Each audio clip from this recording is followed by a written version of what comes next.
అందరికీ కూడా నమస్కారాలు. ఈ విలేకరుల సమావేశంలో HM Vasu Yadav, Tirupati cooperative bank vice chairman Geeta Yadav garu, Yadav సంఘం నాయకురాలు తులసి యాదవ్ గారు,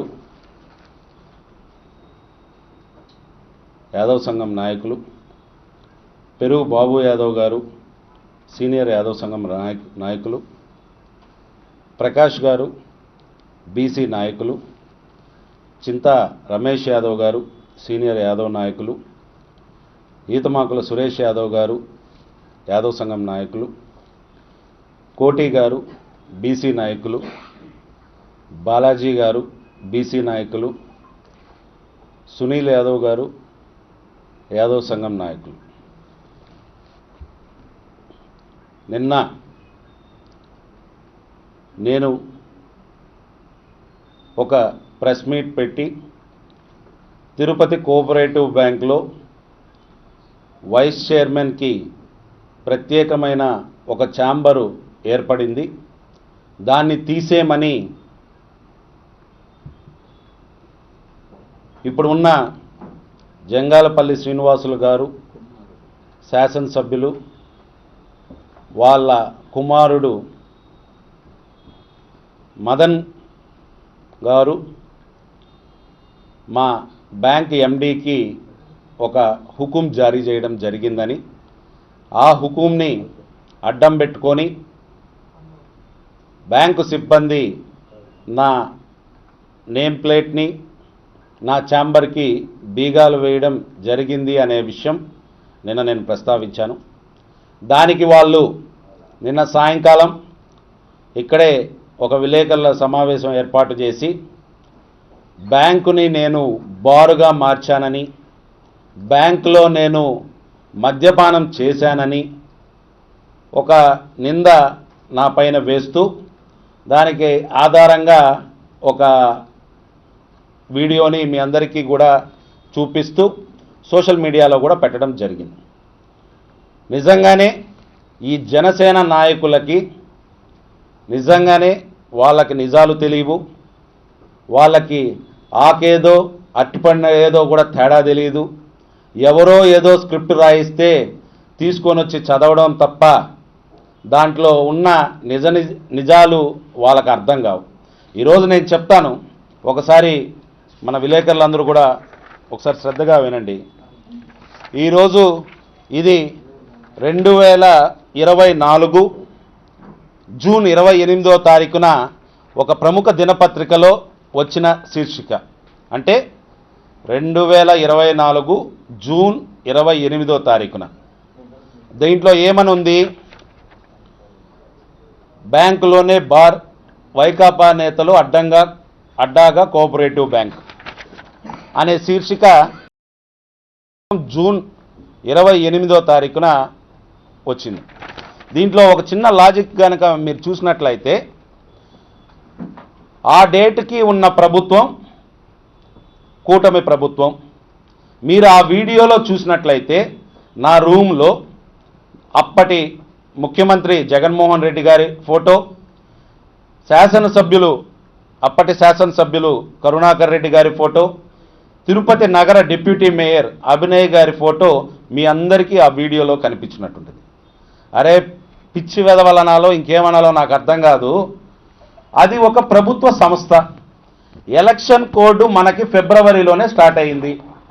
ఫిబ్రవరిలో ఎలక్షన్ కోడ్ స్టార్ట్ అయితే ఐఏఎస్ ఒక కలెక్టర్ రిటర్నింగ్ ఆఫీసర్గా ఉన్న సమయంలో బ్యాంకుకి వచ్చి ఫిబ్రవరిలోనే మా బ్యాంకులో అప్పటి ముఖ్యమంత్రి జగన్మోహన్ రెడ్డి గారి ఫోటో, ఎమ్మెల్యే కరుణాకర్ రెడ్డి గారి ఫోటో, డిప్యూటీ మేయర్ అభినయ్ గారి ఫోటో మొత్తం కూడా ఎలక్షన్ కమిషన్ వాళ్ళు హ్యాండ్ ఓవర్ చేసుకోవడం జరిగింది.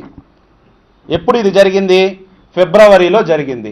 ఫిబ్రవరి నుంచి మా బ్యాంక్లో ఎటువంటి రాజకీయ నాయకుల ఫోటోలు లేవు, ఉండకూడదు, అది చట్టం. ఎలక్షన్ కమిషన్ వాళ్ళే వచ్చి మా బ్యాంకుకి, ఎలక్షన్ కమిషన్ వాళ్ళు వచ్చి మా బ్యాంకుకి ఎలక్షన్ కోడ్ ఉంది, సో ఇది ఒక ప్రభుత్వ సంస్థ కాబట్టి, ఒక బ్యాంకు కాబట్టి, ఒక సహకార చట్టం కింద నడుస్తున్న బ్యాంకు కాబట్టి దీంట్లో ఎటువంటి రాజకీయ నాయకుల ఫోటోలు ఉండకూడదు అని చెప్పి అన్ని రాజకీయ నాయకుల ఫోటోలు కూడా వాళ్ళు కలెక్ట్ చేసుకొని వెళ్ళిపోయారు. ఇది ఎప్పుడు జరిగింది? ఫిబ్రవరిలో జరిగింది. దాని తర్వాత ఎలక్షన్స్ జరిగినాయి. దాని తర్వాత కూటమి ప్రభుత్వం ఏర్పడింది. ఇన్ని సంవత్సరాల్లో కనీ విని ఎరుగని రీతిలో బీసీలకి, యాదవులకి గౌరవం ఇస్తూ అప్పటి శాసనసభ్యులు కరుణాకర్ రెడ్డి గారు, అలాగే డిప్యూటీ మేయర్ అయిన అభినయ్ గారు, వీళ్ళందరూ కూడా బీసీలకి, యాదవులకి గౌరవం కల్పించాలి అని చెప్పేసి నాకు ఒక ప్రత్యేకమైన ఛాంబర్ని ఏర్పాటు చేయడం కొంతమందికి నచ్చక జూన్ నెలలో, అంటే కూటమి ప్రభుత్వం ఏర్పడిన తర్వాత నేను లేని సమయంలో బ్యాంకు సిబ్బందితో, అది కూడా రాత్రి పనివేళలో, ఆ వీడియోలో కూడా చూస్తే అది రాత్రి సమయం, పనివేళలో కూడా కాదు, రాత్రి సమయంలో బ్యాంకు సిబ్బందితో కొంతమందితో కొల్లీడయ్యి వాళ్ళు కొంతమంది సీసాలు తీసుకొని వచ్చి నా ఛాంబర్లో పెట్టి, అప్పటికి ఆ ఫోటోలు కూడా తీసుకొని వచ్చి అక్కడ తగిలిచ్చి, ఎవరిది? జగన్మోహన్ రెడ్డి గారి ఫోటో. మీరు ఆ వీడియోలో అందరూ చూశారు. జగన్మోహన్ రెడ్డి గారి ఫోటో, మాజీ శాసనసభ్యులు కరుణాకర్ రెడ్డి గారి ఫోటో, అభినయ్ గారి ఫోటో. ఆ ఫోటోలు కూడా ఆడొచ్చి తగిలిచ్చి ఆ వీడియోలు తీసుకొని, ఫోటోలు తీసుకొని వెళ్ళడం జరిగింది. ఇది ఎప్పుడు జరిగింది? జూన్ నెల 28వ తారీఖున మనకి పేపర్లో వచ్చింది. అంటే ఒక 2 రోజుల ముందు సోషల్ మీడియాలో ట్రోల్ అయింది. అప్పుడున్న ప్రభుత్వం ఏది? కూటమి ప్రభుత్వం. మా బ్యాంక్ అనేది ఒక ప్రభుత్వ సంస్థ. ఆ ప్రభుత్వ సంస్థలో ఉన్న ఫోటోలు ఏమున్నాయి ఇప్పుడు? మీరు కావాలంటే వచ్చి చూడండి. ఇప్పటి ముఖ్యమంత్రి చంద్రబాబు నాయుడు గారి ఫోటో ఉంది, డిప్యూటీ సీఎం అయిన పవన్ కళ్యాణ్ గారి ఫోటో ఉంది, తిరుపతి శాసనసభ్యులైన జంగాలపల్లి శ్రీనివాసులు గారి ఫోటో ఉంది. మరి ఈ ఫోటోలు ఎక్కడి నుంచి వచ్చినాయి అంటే ఇది కావాలని చేసిన ఒక వికృత చేష్టగానే మనం అందరం కూడా భావించాలి. అలాగే వాళ్ళు చెప్తున్నారు, అసలు మద్యపానం ఒక మనిషి తీసుకున్నాడు అనే దానికి ఆధారం ఏంటి? ఒక గ్లాస్, ఒకవేళ ఒక వ్యక్తి మద్యాన్ని ఒక గ్లాసులో పోసుకొని తాగుతూ ఉన్న వీడియో ఎవరికన్నా చూపెడితే ఈ పలానా వ్యక్తి మద్యం తాగుతున్నాడండి అనేది చెప్పడానికి ఆధారం. ఖాళీ బాటిల్ ఉంటే ఖాళీ బాటిల్ తెచ్చిపెట్టేసి మీరు మద్యం సేవించినారు అని వాళ్ళు చెప్పడం అనేది ఎంత, అసలు దానికి ఒక పాయింట్ లేదు. అది ఎవరైనా వింటే కూడా చాలా చాలా కూడా హాస్యాస్పదంగా ఉంటుంది. మేమేమన్నా మొన్న జరిగిన డిప్యూటీ మేయర్ ఎలక్షన్స్లో మా కార్పొరేటర్లు చిత్తూరులో ఉంటే మీ ఎమ్మెల్యే గారి తనయుడిలాగా రెడ్ హ్యాండెడ్గా మేమేమన్నా దొరికినామా? ఆ రోజు మదన్ గారు చిత్తూరులో మా కార్పొరేటర్లు స్టే చేస్తున్న లాడ్జి కాడికి పోయి మీరు బేరసారాలు ఆడలేదా? ఆ వీడియోలో మదన్ గారు కాదా? అలాగే ఇంకొక వీడియోలో 29వ వార్డు కార్పొరేటర్ అయిన ఆదిలక్ష్మి గారి ఇంటికి మదన్ గారు వెళ్ళి మాకు ఓటేయండి, కూటమికి ఓటేయండి అని బేరసారాలు ఆడలేదా? అది పక్కన పెడితే నిన్న ఎండీ గారి, నేను ఒక వాయిస్ రికార్డు కూడా రిలీజ్ చేశాను. ఆ ఎండీ గారి స్పష్టంగా మదన్ గారు హుకుం జారీ చేసినారని ఎండీ గారు చెప్పింది నిజం కాదా? ఇంత పవిత్రమైన పుణ్యక్షేత్రంలో ఎస్వి యూనివర్సిటీ లాంటి ఒక గొప్ప విద్యా సంస్థ ముందర పట్టపగలు 4 కార్పొరేటర్లను కొట్టి మీ కారులో ఎక్కించుకోబోయింది నిజం కాదా? మీ జనసేన పార్టీలో రాష్ట్ర స్థాయిలో సంచలనం రేపిన ఒక ఆడబిడ్డని వంచి నా కేసులో నిందితుడు మీ పార్టీ నాయకుడు కాదా? అంటే వీళ్ళందరూ ఏం చెప్తారంటే, నిన్న కూడా ఆ పార్టీ నాయకుడు కూడా ఏదో ప్రెస్ మీట్లో నా తమ్ముడు ఒకడు ఉన్నాడు, రెడ్ హ్యాండెడ్గా దొరికిపోవడం అంటే అది, రెడ్ హ్యాండెడ్గా దొరికిపోవడం అంటే అది. నా తమ్ముడు ఒకడు ఉన్నాడు, అతను తీసుకొని వస్తా అంటే, మనిషిని పోలిన మనుషులు 7 మంది ఉంటారని ప్రపంచంలో మనం చాలాసార్లు సామెత వినుంటాం.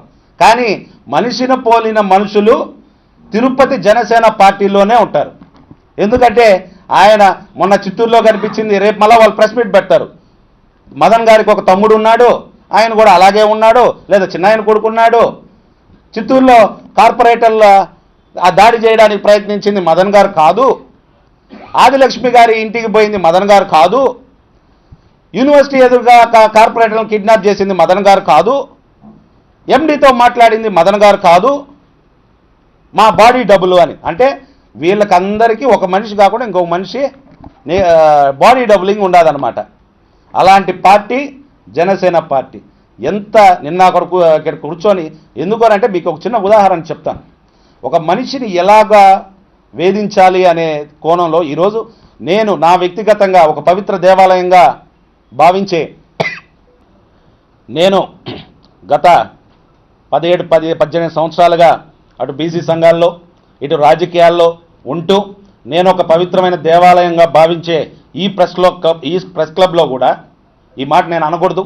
ఈరోజు రాత్రికో రేపు రాత్రికో నేను ఖాళీ సీసాలు తీసుకొని వచ్చి ఇక్కడ పెట్టేసి మన జర్నలిస్టులందరూ ప్రెస్ క్లబ్లో ఇలా చేస్తున్నారు అని చెప్పడం ఎంత బుద్ధి లేనితనం, ఎంత తెలివిలేనితనం. ఈ మాట మాట్లాడడానికి కూడా నాకు చాలా బాధగా ఉంది. అంటే మీకు ఒక ఎగ్జాంపుల్ చెప్పడానికి చెప్తున్నా. అలాంటిది వాళ్ళు అలాంటి వికృతి చేష్టలు చేస్తే అసలు నిన్న ఒకరు మాట్లాడి నేను ఒక తిరుపతి 108 సంవత్సరాల కోఆపరేటివ్ బ్యాంక్కి ఒక వైస్ చైర్మన్ని. కనీసం నిన్న ఇక్కడ కూర్చొని మాట్లాడిన వాళ్ళు వార్డు స్థాయి వ్యక్తులు, వార్డు మెంబర్లు కూడా కాదు. వాళ్ళు ఎంత అగౌరవంగా మాట్లాడతారంటే ఆయన ఎవరో నా చెమడాలు ఊరగొడతానని ఇక్కడ కూర్చొని మాట్లాడినాడు. అయ్యా నేనుండేది తిరుపతే, మాది కర్ణాలేది, నేనుండేది మా ఇంట్లోనే, మీరు ఎప్పుడన్నా రావచ్చు. నేను చిన్నప్పటి నుంచి వింటా ఉన్నా ఆ చెమడాలు ఒలుస్తాం అని వినడమే కానీ నేను ఎప్పుడు చూడలే. ఎవరన్నా వచ్చి నా చెమడాలు ఒలవగలిగే దమ్ము ధైర్యం ఉన్న వ్యక్తి ఎవరన్నా వస్తే కర్ణాలు ఇదికి రావచ్చు. లేదా బ్యాంకు సమయంలో నేను కోఆపరేటివ్ బ్యాంకులోనే పనిచేసుకుంటూ ఉంటాను. ఎంత అగౌరవంగా మాట్లాడతారంటే అంటే మీకున్న స్థాయి, మీకున్న ఆలోచన, మీకున్న విచక్షణ జ్ఞానం ఈ జనసేన పార్టీ నాయకులకి ఇదే. మీ నాయకులైన మదన్ గారు కావచ్చు, జంగాలపల్లి శ్రీనివాసులు కావచ్చు మీకు నేర్పించింది ఈ సంస్కృత. ఒకరేమో ఏదంటే అది మాట్లాడతారు, వాడు గీడు అని మాట్లాడతారు. ఇంత ఒక పవిత్రమైన ప్రెస్ క్లబ్లో కూర్చొని ఒక రాజకీయ నాయకుల గురించి అగౌరవంగా మీరు మాట్లాడతారా? ముందు మీ యొక్క పార్టీ పరిస్థితి ఏంది, మీ పార్టీ యొక్క స్థితిగతులు ఏంది, మీరు చెప్పిన హామీలేంది, జనాలు మీ మీద చూపిస్తున్న వ్యతిరేకత ఏంది, ఇవన్నీ కూడా ఒక్కసారి గుర్తుపెట్టుకోండి. నేను మళ్ళీ చెప్తున్నాను, మదన్ గారు చేస్తోంది బీసీల మీద దాడే, మదన్ గారు చేస్తోంది యాదవుల మీద దాడే. దీన్ని మేము చూస్తూ ఊరుకోం.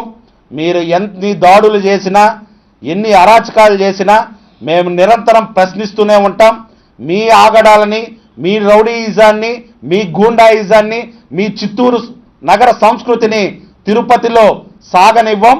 మీరు ఎటువంటి అరాచకాలు చేసినా దానికి అడ్డుగా నిలబడతాం అనేసి మరొకసారి స్పష్టం చేస్తూ ఇవన్నీ కూడా గుర్తుపెట్టుకోవాలి.